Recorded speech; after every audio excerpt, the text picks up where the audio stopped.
A sala de audiências estava cheia quando Dália Ribeiro entrou sozinha, sem advogado, acompanhada apenas do filho Jonas, de 11 anos.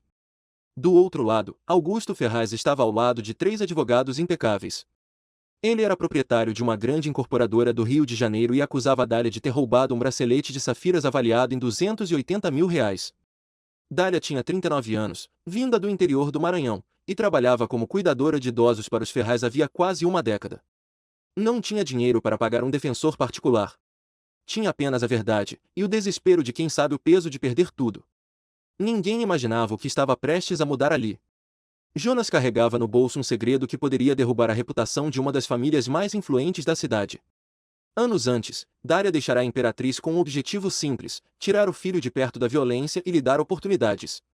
Conseguiu emprego na mansão dos Ferraz, na Barra da Tijuca.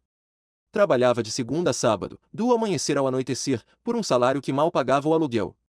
Aprenderá a baixar a cabeça e ignorar as coisas estranhas que via. Murilo, o filho mais velho, chegava sempre alterado, Bruna tomava remédios escondida, e Augusto vivia falando ao telefone sobre ajustes e garantias. Tudo mudou 3 semanas antes, quando Augusto invadiu o quarto durante a limpeza e acusou Dália de ter furtado o bracelete da mãe, guardado em um cofre de parede. Dália jamais tocará naquele cofre. Augusto chamou a polícia imediatamente. Não encontraram nada, mas ele já havia decidido o destino dela. Usou sua influência para denunciá-la formalmente e espalhou a história para colunistas sensacionalistas. Dália foi demitida na mesma hora, sem referências. Perdeu a renda que sustentava sua casa. Procurou advogados, mas os bons eram inacessíveis. Os defensores públicos sugeriram que ela aceitasse um acordo para diminuir a pena, mas Dália se recusou. Admitir culpa acabaria com a vida dela. Sem opções, decidiu se defender sozinha.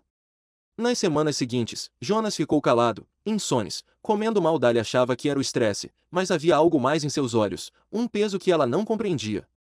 O julgamento começou. O juiz Dr. Henrique Sobral, conhecido por ser rígido, leu as acusações. O advogado principal de Augusto, Dr. Bastos, descreveu Dália como alguém ingrata e oportunista.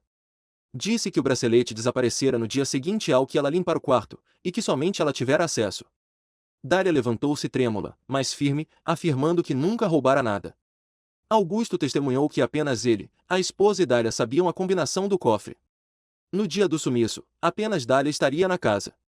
Quando Dália perguntou por Murilo, Augusto hesitou antes de dizer que o filho estava viajando. Jonas, sentado atrás da mãe, apertava um papel dobrado no bolso com tanta força que seus dedos ficavam brancos. O julgamento seguiu por mais de 2 horas. Bruna confirmou que não confiava em Dália. Um detetive contratado afirmou que o comportamento dela fora suspeito. O advogado mostrou imagens de Dália no quarto por quase 40 minutos, muito mais do que o necessário. Dália explicou que também limpava banheiro, trocava roupas de cama e organizava remédios, mas ninguém parecia escutar. Jornalistas anotavam cada palavra, o juiz observava sério, e Augusto exibia confiança total. Dália pensava nos anos dedicados àquela família, nas manhãs frias de ônibus lotado, nos feriados trabalhando, nas vezes que ficou até tarde porque Bruna precisava de ajuda. Nada disso importava ali. Para eles, ela era apenas substituível, e agora conveniente como culpada. A vergonha queimava mais que o medo da prisão. O juiz perguntou se ela tinha provas. Dália negou, chorando. O juiz já se preparava para encerrar quando Jonas se levantou. Com a voz trêmula, disse que precisava falar. O juiz explicou que menores só testemunham se forem convocados, mas Jonas insistiu, dizendo que sabia onde estava o bracelete e quem o pegara. A sala congelou. O juiz hesitou, mas permitiu que o menino falasse. Jonas caminhou até a frente e tirou do bolso o papel. Revelou que no dia do sumiço ele não estava na escola, tinha febre, e a mãe o levará para a casa dos Ferraz. Em certo momento, subiu para procurar a mãe e ouviu vozes alteradas no quarto principal. Ficou escondido no corredor e viu Murilo Ferraz abrindo o cofre enquanto falava ao telefone sobre ameaças de credores e gente perigosa. Viu quando ele pegou algo pequeno e brilhante e colocou no bolso. Jonas admitiu que teve medo de contar. Medo de ninguém acreditar. Medo do que fariam com ele ou sua mãe se acusasse o filho de um milionário. Mas não podia mais ficar calado vendo a mãe ser destruída. Abriu o papel, uma foto borrada tirada com seu celular velho, mostrando Murilo no corredor. Por semanas, aquele segredo corroera Jonas por dentro. Ele acordava suando, lembrando da cena. Pensava em contar, mas temia que dissessem que era invenção de um menino pobre. Pensou em ir à polícia, mas temia que os Ferraz usassem seu poder para silenciá-lo. Mas naquela manhã, vendo a mãe sair de casa com seu único terninho, entendeu que o silêncio só protegeria os culpados. A sala explodiu. O advogado gritou que era mentira. Mas o juiz pediu silêncio. Ordenou que Murilo fosse intimado e que suas contas e ligações fossem investigadas. O julgamento foi adiado. A história vazou instantaneamente. À noite, estava em todas as notícias, filho de empresário acusado de incriminar cuidadora maranhense. A opinião pública virou. A investigação encontrou dívidas de jogos de Murilo superiores a 2 milhões, com agiotas perigosos. As ligações revelaram ameaças diretas. Em pânico, Murilo vendeu o bracelete por R$ 180 mil a um colecionador, que confirmou tudo. Quando o julgamento recomeçou, Murilo desmoronou sob pressão. Confessou o roubo, a venda e, o pior, que sugerira culpar Dália para se livrar da responsabilidade.